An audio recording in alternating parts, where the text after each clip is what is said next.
Merde. C'est quoi finalement? C'est quoi avec ce présumé ou ce violeur, ce sodomiseur, ce délinquant, je ne sais pas, ce meurtrier, je ne sais pas comment on va même appeler celui-là, qui se croit tout permis. Qu'il n'y a personne qui peut le stopper. Non, dites-moi. C'est quoi ça? C'est quoi ces commissaires? Qui sont ces commissaires? Quand ils disent qu'on a porté plainte, ils ont dit que non, laissez, ou ils n'ont rien fait. Ils ont peur de quoi? Hein? C'est quoi? Non, dis-moi un peu. Qui sont ces enfants, même les enfants, qui sont ces enfants qui convoitent de l'argent, qui convoitent la belle vie à leur jeune âge? Que sont ces parents qui ont abandonné leurs enfants à leur propre éducation? Quel est ce pouvoir?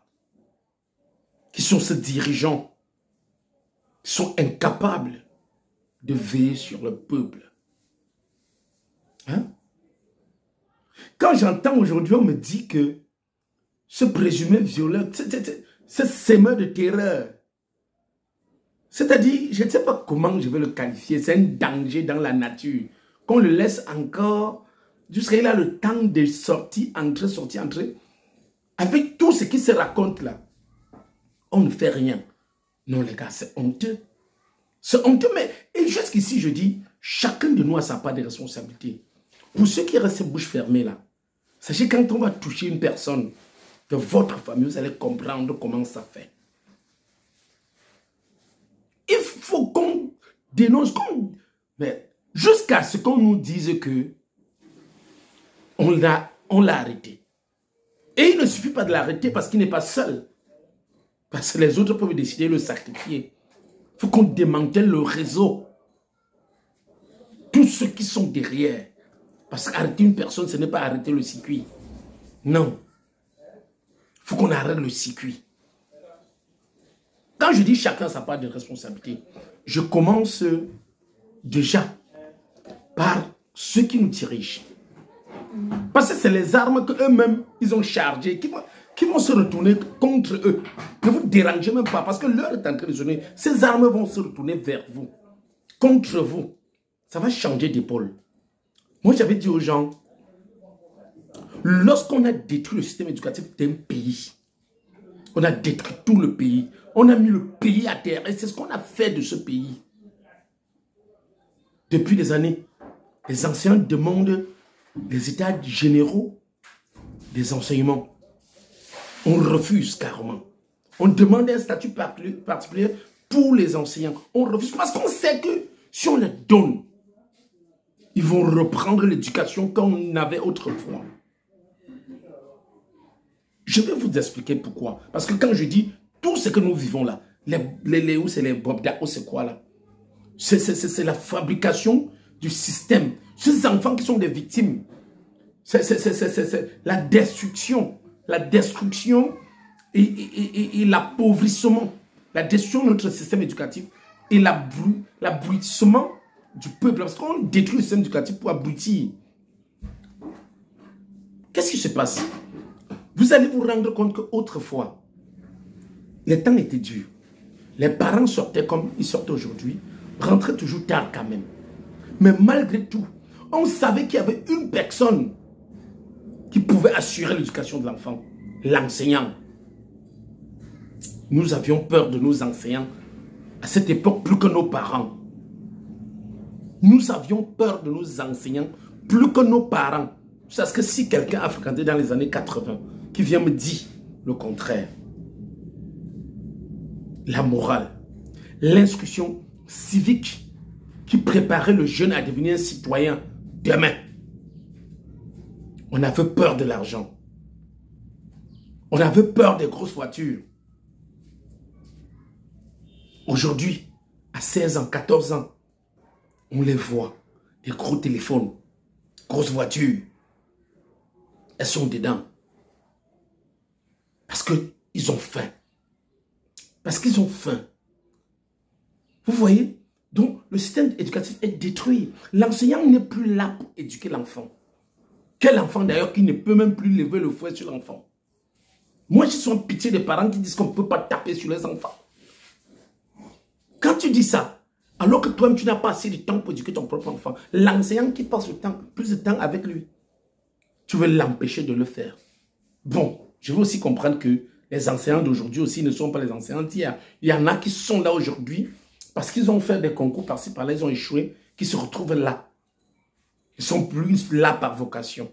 Mais tout ça, c'est le système. C'est le système. Ils nous ont appauvris. Ils nous ont appauvris.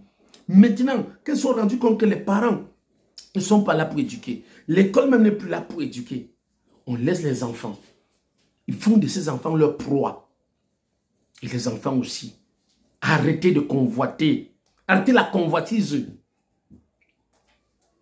Acceptez le niveau où vous êtes.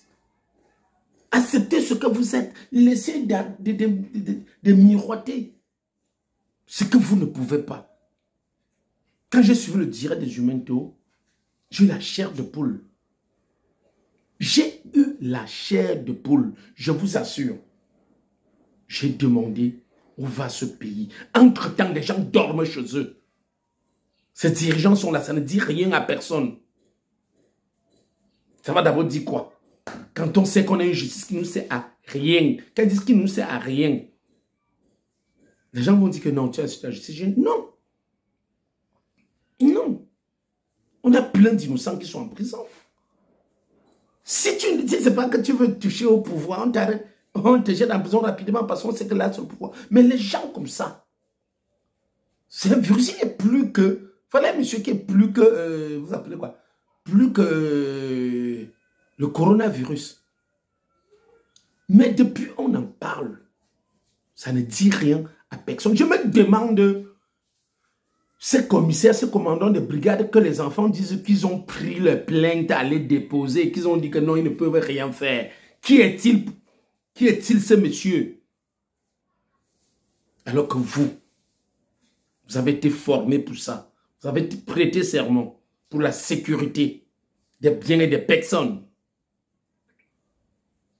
C'est honteux. C'est honteux. Vous refusez peut-être parce que vous êtes corrompu. Peut-être vous mangez à sa table. Et moi, je me demande donc de tous ces gens, il n'y a pas eu un courageux. Où sont nos procureurs? Comme je dis dernièrement, sauf si vous voulez que nous-mêmes, qu'on se fasse justice. Parce qu'il est simple, un monsieur comme ça, pour moi, je ne voudrais même pas qu'on l'arrête. Je ne veux même pas qu'on le tue. Je ne veux même pas qu'on le mette en prison. Non. Faisons de lui un danger public. C'est-à-dire, qu'est-ce qu'il faut faire? Allons-y. Que chaque personne mette la photo de ce monsieur sur ses réseaux sociaux. C'est-à-dire, tu le mets sur Facebook, tu le mets sur YouTube, tu le mets sur TikTok, tu le mets sur Instagram, tu le mets partout. En disant que c'est un danger. Que si on le voit, on fuit. Que partout où il entre, il faut qu'on fuit. Il faut qu'on l'isole. Je suis sûr qu'il va mourir de chagrin. Mais, il va mourir, ça va nous servir à quoi? Quand on sait que c'est tout un réseau qui sont pleins derrière lui. Il ne fait pas ça seul. Il faut qu'on l'arrête, qu'on l'exploite pour arrêter les autres. Et je voudrais dire à ces influenceurs, si c'est vrai, je dis bien, si c'est vrai que vous trompez les enfants des gens, vraiment, vraiment, je vous ai toujours dit, et je continue à le dire, je suis artiste, je ne suis pas star, je ne suis pas influenceur. Je le dis toujours, faisons-la. Mais aujourd'hui, tu vois un enfant qui commence, ouvre un compte TikTok. Sans faire 6 mois, l'enfant qui vivait à village et qui avait un petit téléphone se retrouve en train de vivre Bonapliso. Bonamoussa dit. C'est l'iPhone 13. iPhone, combien là? Tu ne sais pas là où l'argent sort. Moi, je dis toujours aux gens, nous autres aussi, nous sommes sur les réseaux sociaux. Des comptes monétisés depuis plus de 4 ans. Je dis 4. Facebook comme YouTube. On n'a jamais, je ne sais pas si vous dit, eu ce genre d'argent que vous nous présentez chaque jour, que ça vient des réseaux sociaux. Franchement, ne trompons plus les enfants. Et plusieurs m'approchent, je leur dis la même chose. Mais lorsque tu veux les mettre au travail, 1 fois, 2 fois, 3 fois, 4 fois, lorsque la tournée 2 trucs, allez, elle part. Donc je vous en prie, chers jeunes, on nous a sacrifiés. Mais si nous ne faisons pas attention, même ceux qui viendront derrière nous seront des sacrifiés. Il est temps pour nous. Et comme je l'ai dit, merci encore à Jumento et merci à ceux qui ont eu le courage de dénoncer. Même si vous aussi, il y avait votre part de responsabilité. Vos parents n'avaient rien. C'est parce que vous êtes... Ce qui peut vous faire miroiter. Comment quelqu'un peut se lever, vous appelle. Vous êtes sur le banc. Vous voulez être mannequin. Vous voulez être ingéré. Et c'est ce qui a chauffé ici de un temps. Oh, je suis ingéride. Je suis ingéride. Je suis ingéride. Et les Miss qu'on cite. Je me rappelle une époque avec Black Coy, on avait parlé de cette affaire de Miss à la télé. Oui. Lorsqu'il y a une fille qui était Miss Cameroun, je pense qu'elle devait être Tchan, un truc comme ça, une fille de la Ménois. Oui, excusez-moi, c'est pas que c'est le tribalisme. Il y a eu une Miss Cameroun Bamileke. Oui. Elle est arrivée. À ce moment-là, nous, on a même cru que c'était parce qu'elle était Bamileke. Mais finalement, je comprends que c'est parce qu'elle n'avait pas accepté faire ce que les Miss font. Oui, maintenant on comprend. Parce qu'on se disait toujours que non, les Miss voyagent, elles font aussi, elles servent à quoi? Celle-là a eu la couronne, elle était Miss Cameroun. Mais après, on nous a fait comprendre qu'on a enlevé sa couronne. Et on ne nous a jamais expliqué pourquoi on avait enlevé sa couronne. Et on a remis, où c'était à la première Dauphine, un truc de ce genre. Donc, il y a tellement de choses. Mais je vous assure, le pire dans tout ça, c'est que vous allez toujours voir, c'est parce qu'on a levé les yeux, on a voulu regarder loin que ce que nous sommes. On n'a pas suffi qu'on est entré comme ça, on a vu quelqu'un, on a sorti l'arme dans sa tête, on l'a porté, on l'a mis dans la voiture. Non. On dit toujours, je suis entré dans sa voiture, il a sorti l'arme. Je suis allé chez lui, on était au restaurant après, vous voyez que nous aussi, nous avons notre part de responsabilité. Je sais que les parents sont pauvres. Le père soit à 4 heures avec sa moto pour aller faire son basking. À 5 heures, la main au marché Sadaga. Les enfants sont abandonnés à eux-mêmes. Mais ce n'est pas quand même pour ça que l'enfant doit se retrouver en train d'avoir les longs yeux. Au point de donner sa vie. Au point de se sacrifier. C'est d'où je dis, autrefois les parents sortaient, mais les enseignants étaient là au moins. L'enseignant était plus que le père d'un élève. Mais ils ont réussi à nous montrer, aux enfants que l'enseignant n'est rien. Que l'école même qu'on parle là ne sert à rien. Qu'on peut avoir un téléphone.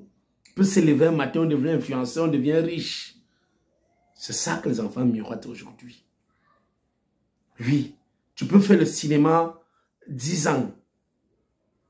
Quelqu'un sort avec le téléphone, il fait une petite vidéo comme ça. Il devient cinéaste, il devient influenceur. Il a l'argent. Il devient autant riche. Pardon. Sauvons notre jeunesse. Quand on le dit, elle est le fer de lance de la nation. Si pour le moment, nous ne pouvons pas, et j'ai dit le sauver, c'est redonner du poids à nos enseignants, à notre système éducatif. Parce que les parents ne sont pas là. Les parents sont pauvres. Nous sommes pauvres. Vous allez voir que c'est quelques personnes qui sont accaparées des biens du pays.